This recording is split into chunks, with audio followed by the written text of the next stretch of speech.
तो आज हमने डिस्कस करना है student instantaneous rate and average rate को। ये types of rate of reaction हैं। तो रेट ऑफ रिएक्शन को हमने पिछली क्लास में डिस्कस कर लिया था। रेट ऑफ रिएक्शन की दो टाइप्स हैं, number 1 instantaneous rate and number 2 average rate. तो देखते हैं वन बाई वन। सबसे पहले इंस्टेंटेनियस रेट। तो इसकी डेफिनेशन है rate at any one instant during the interval is called instantaneous rate. इसको समझते हैं स्टूडेंट। हम लेट्स सपोज कर लेते हैं हमने एक रिएक्शन कराया लैब के अंदर, हमारा रिएक्शन 10 मिनट्स के अंदर कंप्लीट हुआ। तो अगर हमसे कोई पूछे बताएं जी 5 मिनट्स पर जब रिएक्शन स्टार्ट हुआ तो स्टार्ट होने के बाद पाँचवें मिनट पर रेट ऑफ रिएक्शन क्या है, तो 5 मिनट पर मीन इस इंटरवल पर अब हमसे अगर रेट ऑफ रिएक्शन पूछें तो हम 5 मिनट्स पर जो रेट ऑफ रिएक्शन बताएंगे उसकी जो वैल्यू आएगी वो होगा इंस्टेंटेनियस रेट। अगर हमसे पूछ लें जी 1 मिनट पर आपका रेट ऑफ रिएक्शन क्या था, तो 1 मिनट्स पर जो रेट ऑफ रिएक्शन की वैल्यू हम बताएंगे वो इंस्टेंटेनियस रेट होगा। मीन किसी भी लम्हे अगर हमसे रेट ऑफ रिएक्शन की वैल्यू पूछें तो उस रेट ऑफ रिएक्शन को हम इंस्टेंटेनियस रेट ऑफ रिएक्शन कहेंगे। बताएं जी 30 सेकंड पर आपका रेट ऑफ रिएक्शन क्या है, तो 30 सेकंड पर जो रेट ऑफ रिएक्शन की वैल्यू हम बता रहे होंगे वो इंस्टेंटेनियस रेट होगा। और एवरेज रेट ऑफ रिएक्शन क्या होता है, तो देखते हैं rate of reaction between two specific time interval. Rate of reaction दो मखसूस टाइम इंटरवल के दरमियान अगर हम रेट ऑफ रिएक्शन को बताएं तो वो एवरेज रेट ऑफ रिएक्शन होगा।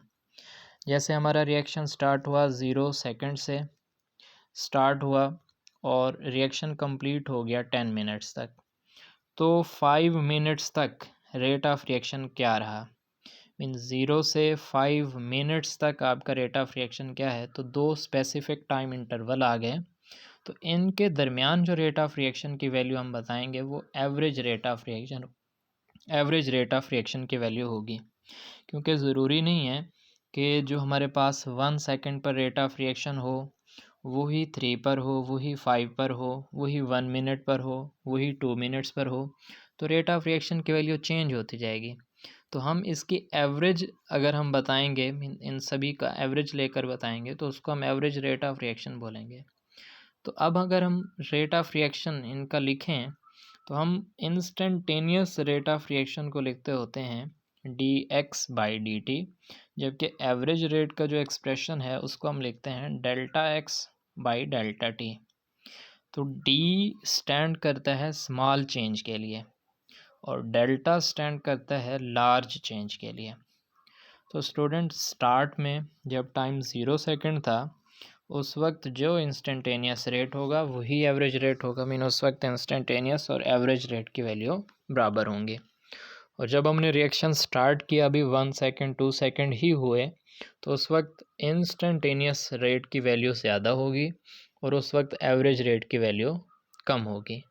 और कुछ इंटरवल के बाद रिएक्शन प्रोसीड हो गया, उसके बाद अगर हम रेट देखेंगे तो हमें इंस्टेंटेनियस रेट की वैल्यू कम मिलेगी और एवरेज रेट की वैल्यू ज़्यादा मिलेगी। अब एक रिएक्शन लिखा हुआ है A/B, तो हम इसके साथ अगर रेट ऑफ रिएक्शन को लिखें तो देखें पहले अगर हम इसका ग्राफ बनाएं तो मैंने पहला जो ग्राफ बनाया वो टाइम वर्सेस कंसंट्रेशन है। एक्स एक्सेस के ऊपर टाइम और वाई एक्सेस के ऊपर कंसंट्रेशन। तो जब टाइम 0 सेकंड था तो ए की कंसंट्रेशन मैक्सिमम थी, रिएक्टेंट है, रिएक्टेंट की कंसंट्रेशन 0 सेकंड पर मैक्सिमम होती है। जैसे जैसे टाइम इंक्रीज़ होता जाएगा तो रिएक्टेंट की कंसंट्रेशन डिक्रीज़ होती जाएगी। जबकि दूसरा जो ग्राफ है वो भी टाइम और कंसंट्रेशन के दरमियान है। जब टाइम 0 सेकंड था तो उस वक्त जो हमारे पास प्रोडक्ट हैं बी, इनकी कंसंट्रेशन 0 है। जैसे टाइम इंक्रीज़ होता गया वैसे वैसे प्रोडक्ट जो बी है इसकी कंसंट्रेशन भी इंक्रीज़ होती गई। तो अब अगर हम रेट ऑफ रिएक्शन लिखें रिएक्टेंट के हवाले से तो हम इसे लिखते होते हैं change in concentration divided by time taken for this change. तो चेंज इन कंसंट्रेशन रिएक्टेंट की लिखेंगे तो इसे हम लिखेंगे -D चेंज इन, और हमने लिखा कंसंट्रेशन ऑफ ए इसको स्क्वायर ब्रैकेट के अंदर, तो स्क्वायर ब्रैकेट यहाँ पर कंसंट्रेशन को डिनोट कर रहा है। डिवाइड कर दिया dt mean change in time के साथ, तो इसके साथ माइनस क्यों लिखा, क्योंकि हमारे पास जो रिएक्टेंट्स हैं इनकी कंसनट्रेशन डिक्रीज़ हो रही है, इस वजह से हमने इनके साथ माइनस लिख दिया। जबकि अगर हम प्रोडक्ट के साथ रेट ऑफ रिएक्शन को डील करें तो उससे हम लिखेंगे change in concentration divided by time taken for this change. तो हमने यहाँ पर लिखा D into B mean change in concentration of product divided by dt change in time. तो इसके साथ हमने प्लस लिखा, तो प्लस इस वजह से लिखा क्योंकि प्रोडक्ट की कंसनट्रेशन टाइम के साथ इंक्रीज़ हो रही है।